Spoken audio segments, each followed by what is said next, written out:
ხმამაღალი პრეტენზიები წაუყენა. ნელი მჭედლიძეს გირაოს 10,000 ლარის გადახდა აქვს დაკისრებული.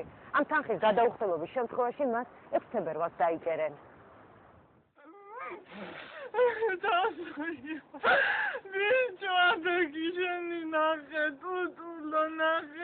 ფიქრიამ ახალშობილიშვილი მამის საფლავზე პირველად მიიყვანა.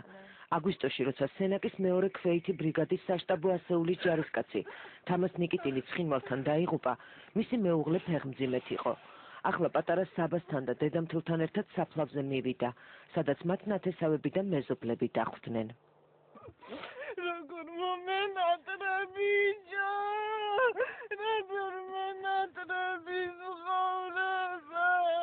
თამას ნიკიტინის დედა ნელი მჭედლიძე ქუთაისიდან ოზურგეთში, სადაც შვილი საგვარეულო სასაფლაოზე დაკრძალა, უსახსრობის გამო ძალთან და შვილიშვილთან ერთად ხშირად ვერ მიდის. ახლა მას სახელმწიფოსთვის 10,000 ლარიც აქვს გადასახდელი, რომელიც ქუთაისის საქალაქო სასამართლომ გირაოს სახით დააკისრა. ვადა 6 თებერვლამდე აქვს. თუ თანხას ვერ გადაიხდის, ნელი მჭედლიძეს დაიჭერენ. დამიჭერენ, რა თქმა უნდა, არც მე ვარ პირველი პატიმარი და არც უკანასკნელი ამ ქვეყანაში. ვერ გამაქვს სიმართლე. უამრავი უტყვარი მასალა მიყავი ხალხს და ვერ გამაქვს სიმართლე. არის ზეწოლა, არის დაშინება, გაჩუმდი. შენ 1000 საქმეს შეგითითქნი, 13 წელი რა არის, 20 შეგისრულებო. 13 წელიწადი მკვლელს არ აქვს, მე რისთვის მისჯიან, 13 წელიწადს. საქმერის გამოც ნელი მჭედლიძეს იჭერენ, ერთი შეხედვით ოჯახური დავაა. თამას ნიკიტინის ომში დაღუპვის შემდეგ ოჯახს თავდაცვის სამინისტრომ 15,500 ლარი გამოუყო. თანხის მიღების კიდევ ერთი მსურველი თამას ნიკიტინის ყოფილი მეგობარი ქალი მარიკა სამუშია აღმოჩნდა, რომელსაც ნიკიტინისგან 4 წლის ვაჟიშვილი ყავს. ეს ქალი არის ჩემი შვილის წარსული, მეგობარი ქალი.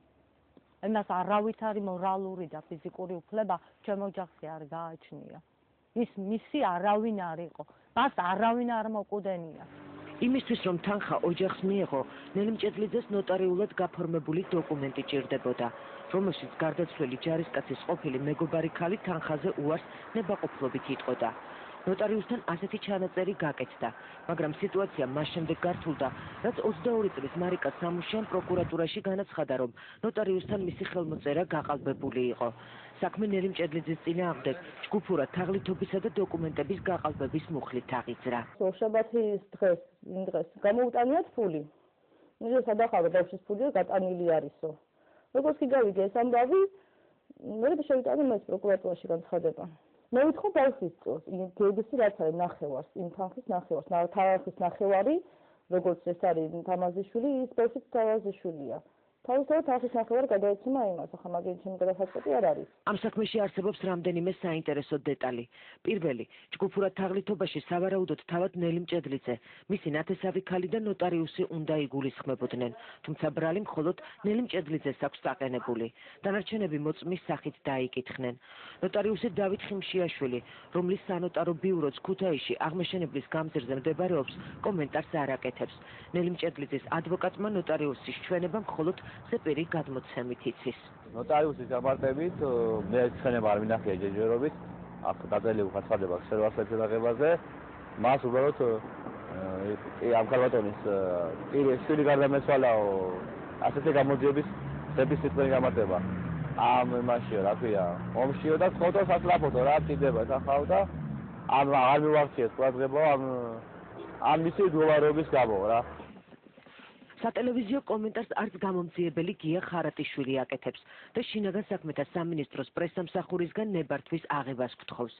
ნებართვას ვერა, მაგრამ მომჩივანი მხარის მარიკა სამუშიას ტელეფონის ნომერს სწორედ სამინისტროს პრესსამსახურის უფროსისგან ვიღებთ. მარიკა სამუშია, რომელსაც სახაზინო ადვოკატი იცავს, უარყოფს, რომ მას ნელი მჭედლიძის წინააღმდეგ საჩივრის შეტანა ძალოვანებმა ურჩიეს. რადგანაც უფრო დიდ თანხებთან იყო დაკავშირებული, რატომაც არა, საყოველთაოში მართალი ვარ, რა შემჭირდება კრეზო ადვოკატი და შეიძლება. თქვა სახაზინო ადვოკატი ამიყვანა.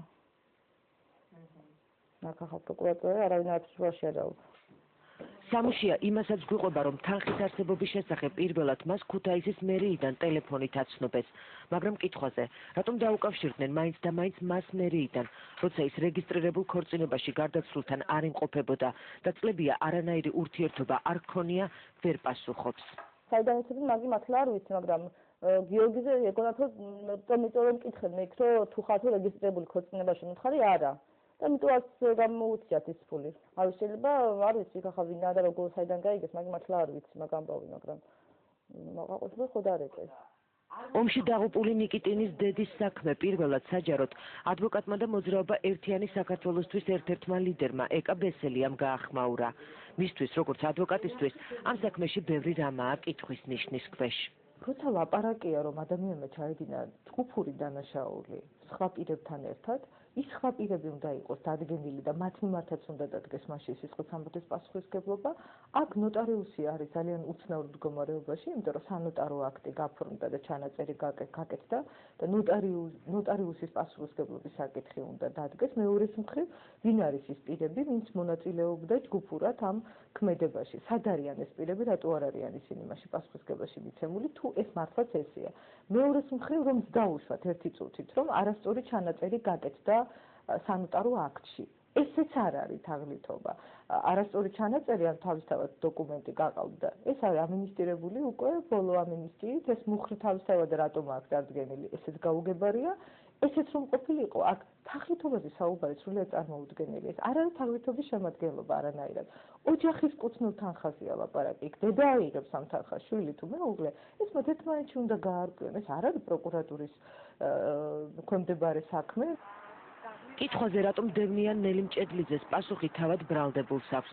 ნელი მჭედლიძე იმ დღეს იხსენებს, როცა მას შვილის დაღუპვის შესახებ გორის პროზექტურაში დარეკვის შემდეგ შეიტყო და გორში დასთან და სიძესთან ერთად გაემგზავრა. იხსენებს, რამდენი საშინელება ნახა გზაშიც და შიგ ქალაქშიც. გზაში ჩვენ რა ვნახეთ, ეს უკვე რამდენი დაბნეული ბიჭი, რომელიც მეთაურს ეძებდა, რამდენი რამ მოვისმინე, რამდენი გზაში გამოყვანილი დაჭრილი და მიცვალებული. მივედით გორის ჰოსპიტალში და სანამ ნებართვას მოგვცემდნენ შესვლის, ვერ დავთვალე, არ მახსოვს, რაც კი მანქანა შემოდიოდა, სასწრაფო დახმარების იყო თუ სამხედრო მანქანა იყო, ყველა აბსოლუტურად მორგისკენ მიდიოდა. მისაღებში არც ერთი არ შესულა. წავიდგინეთ თუ როგორია დედისთვის ამდენ მიცვალებულებში, ამდენ დაღუპულ დასახიჩრებულ ბიჭებში. შენი შვილის მოძებნა და გამოყვანა იქედა. ეს ათვლილია? ბევრი იყო. ძალიან ბევრი. აბსოლუტურად მორგის ავსე იყო. კარები, შესასვლელი კარებიდან, პირდაპირ კარებში ელაგა ბიჭები. უკვე იქ შესვლა აღარ ეტეოდნენ, იმდენი იყო. მოვძებნეთ ჩვენი მიცვალებული ჩაგვიძვეს ყველამ შეხედა რაში და სრულიად ტიტველი გამოგვატანა. რაღაც მეშოკისნაირ რაღაცაში ჩაგვიძვეს და გამოგვატანა. ეს ჩემი დაფლეთილი ანგელოზები ბიჭი. სიცოცხლის ბოლომდე ალბათ არ დამავიწყდება ბოდიშვიხთი შედარებისთვის ჩემი დის ყმუილი. არ ვიცი ის რა ხმა იყო. მე ვნახე ერთი შესასვლელი ოთახი, რომელიც მართლა შესასვლელიდან მიცვალებულებით იყო სავს. მე ვერ დავაკონკრეტებ მიცვალებულების რაოდენობას, რომ იმ ოთახს იქეთ იმ ზღურბლს აღარ გადავცილებულ ვარ. აღარ შემეძლო მე იმის ნახვა, რაც იქ დავინახე. ნელი მჭედლიძის მეორე ვაჟი დავით ნიკიტინიც ჯარისკაცია და ომის დროს ის კოდორის ხეობაში იმყოფებოდა. უმცროსი შვილის დაკრძალვის შემდეგ დედას ნაწილიდან დაუკავშირდნენ და